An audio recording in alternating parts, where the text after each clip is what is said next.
Então a gente vai começar com um exemplo discreto aqui, em que ômega é simplesmente os vetores 0, 0, 0, 1, 1, 0 e 1, 1, né? Então a gente poderia pensar como um típico exemplo de lançamento de moedas aí, em que a primeira coordenada está dizendo se saiu cara ou coroa, e a segunda coordenada está saindo se saiu cara ou coroa no segundo lançamento de uma moeda, por exemplo. A gente considera aqui, por exemplo, esse espaço amostral aqui é equiprovável, então cada um dos elementos tem probabilidade de 1/4 de acontecer. E a gente está dizendo que a variável aleatória x1 ela é simplesmente a primeira coordenada do vetor que é sorteado. Então é como se fosse o x1 fosse o primeiro lançamento da moeda, ou a indicadora que o primeiro lançamento da moeda é coroa, por exemplo. E o x2 é a soma das duas coordenadas. Então a gente pode pensar como o número total de coroas nos dois lançamentos, por exemplo. E a gente poderia aqui construir várias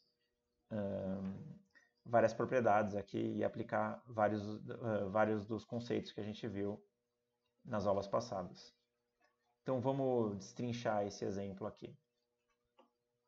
Como que a gente faria? Bem, a primeira coisa que a gente pode fazer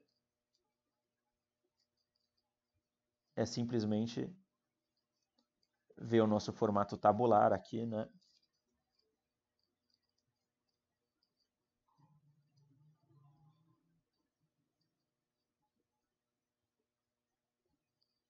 Aqui a gente tem o x1, x2,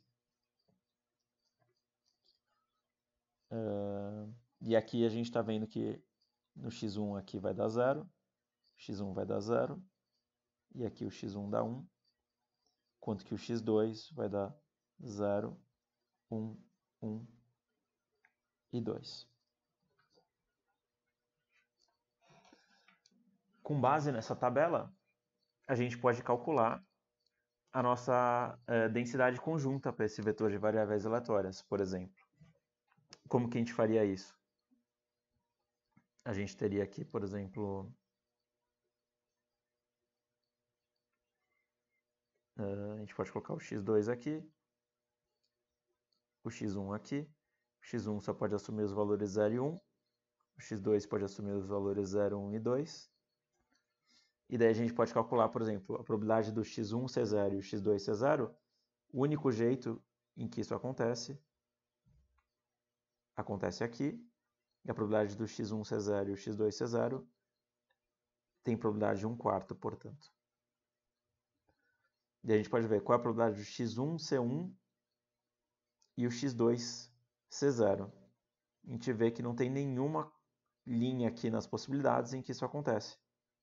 Então a probabilidade do x1 ser 1 e o x2 ser 0 é 0.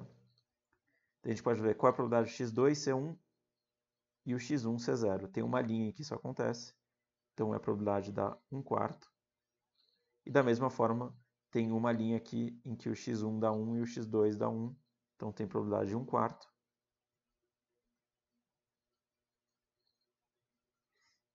E daí, finalmente, a gente vê que é impossível dar 2 e 0, mas dá para o x2 ser 2 e o x1 ser 1.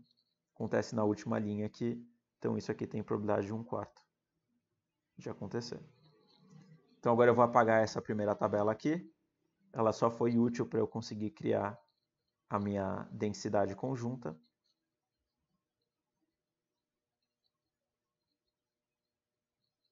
Então esse aqui é simplesmente o f de x1, x2. Com base nesse f de x1, x2, se a gente fosse usar a lei da probabilidade total, a gente poderia obter as marginais para o x1 e o x2, né? Deixa eu deixar aqui o f do x1, x2 aqui em cima. Num exemplo discreto, uma maneira da gente obter as marginais é simplesmente somando nas nossas margens aqui. Então a gente obtém simplesmente meio, 1/4 mais 1/4 é meio, 0 mais 1/4 mais 1/4 dá meio, e aqui a gente observa 1/4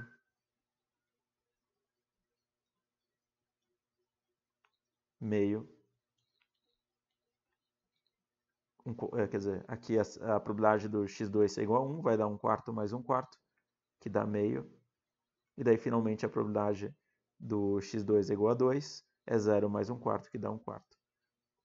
E daí, se a gente fosse lembrar de probabilidade 1, a gente nota que o x1 tem distribuição Bernoulli meio,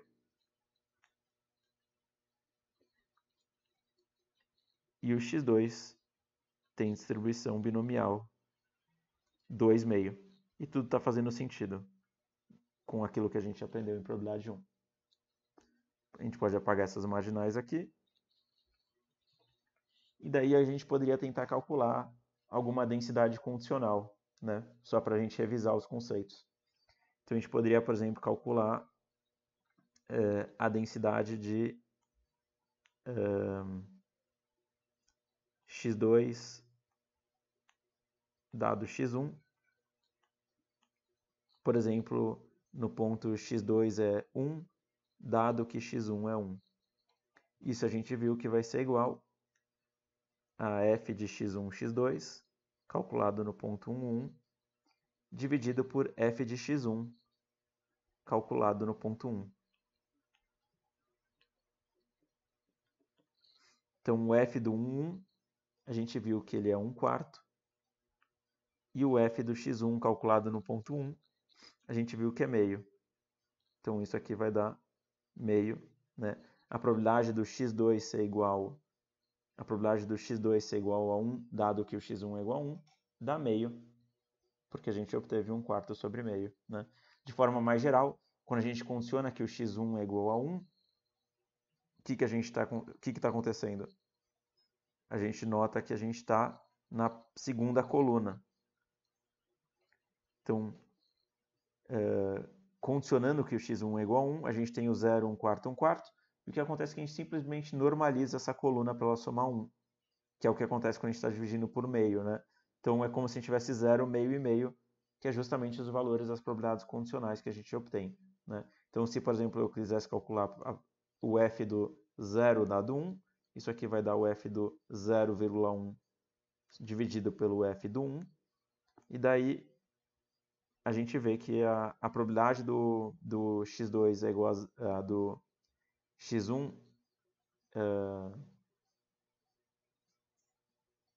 perdão, é na verdade 1,0 aqui. A probabilidade do x1 é igual a 1 e o x2 é igual a 0, a gente viu que dá 0. Então dá 0 sobre meio, que é igual a 0.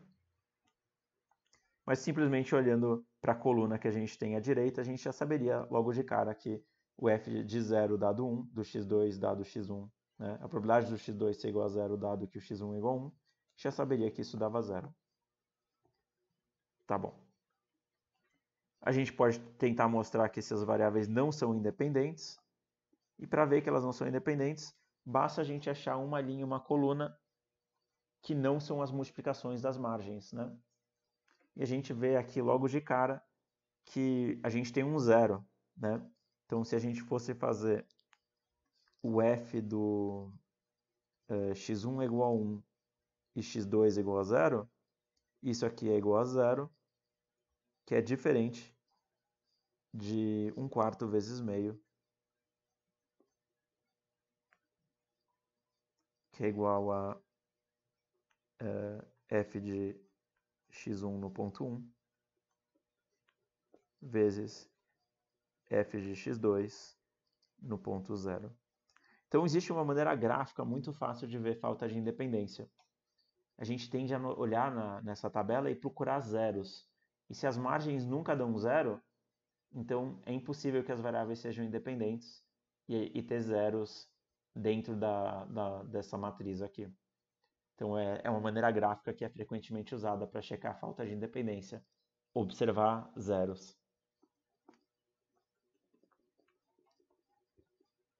Então, com isso a gente viu falta de independência, a gente viu densidade condicional.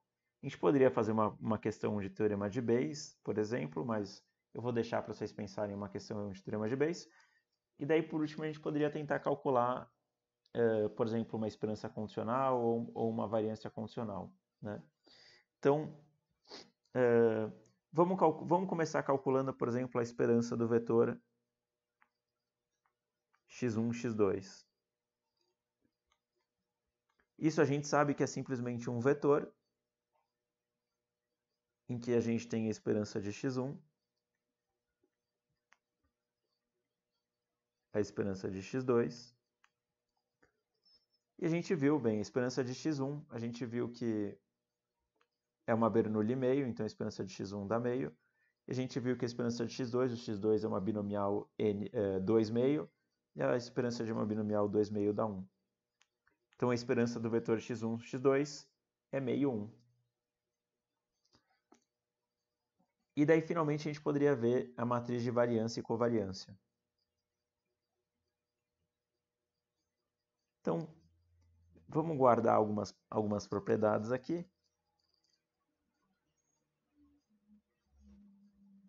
A gente viu que a esperança de x1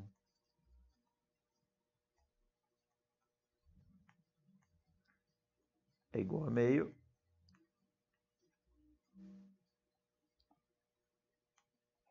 A gente viu que a variância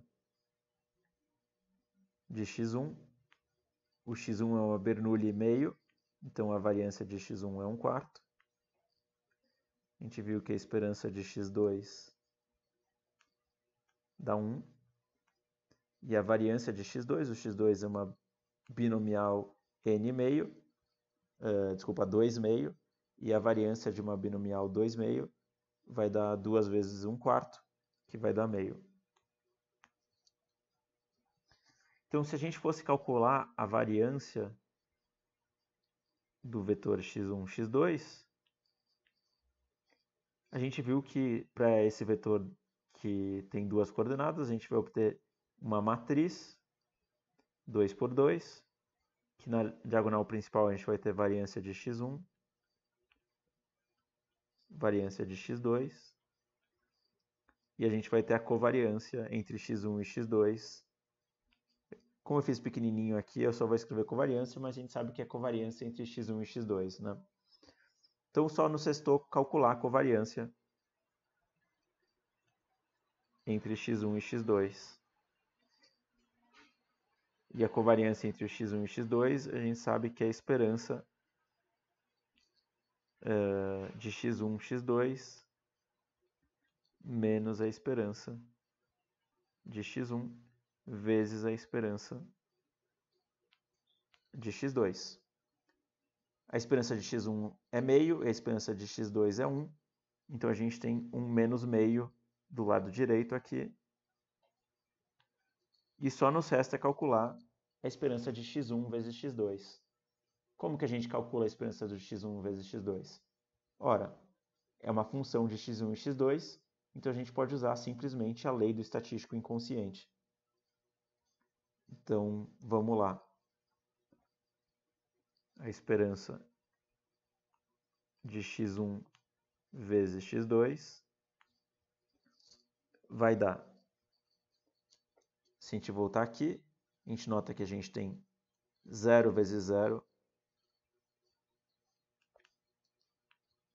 vezes 1/4 mais 1 vezes 0, na verdade 0 vezes 1 vezes 1/4 mais 1 vezes 1 vezes 1/4 mais 1 vezes 2 vezes 1/4. Daí, quando a gente calcular tudo isso aqui, temos esses zeros que vão cancelar, e daí a gente vai ter, então, 1/4 mais 2/4, que vai dar 3/4. Então, se a gente voltar aqui, a gente nota que a covariância vai dar 3/4 menos meio, que é igual a 1/4. Então, eu posso finalmente apagar essa matriz aqui que a gente não vai mais usar. E a gente nota que essa variância que a gente tem aqui, ela vai dar o quê? A gente tem a variância de x1, que dá 1/4, a variância de x2, que vai dar meio, e daí a covariância vai dar 1/4 1/4. Então, o que a gente consegue notar dessa matriz de covariância que a gente tem aqui para o x1 e x2? A gente nota que, por exemplo, a coordenada 2, o x2 ele tem uma maior variabilidade, uma maior dispersão em relação à média do que o x1, e a gente nota que essas variáveis são positivamente correlacionadas. Ou seja, a gente imagina que quanto maior o valor do x1, maior a gente imagina que vai ser o valor tipicamente do x2. E da mesma forma, quanto maior a gente observar o valor x2, maior vai ser o valor típico esperado para o x1. Então, a partir da matriz de variância e covariância, a gente consegue obter várias propriedades interessantes dessas variáveis aleatórias aqui. Então, no próximo, a gente vai continuar e analisar mais a fundo um exemplo contínuo.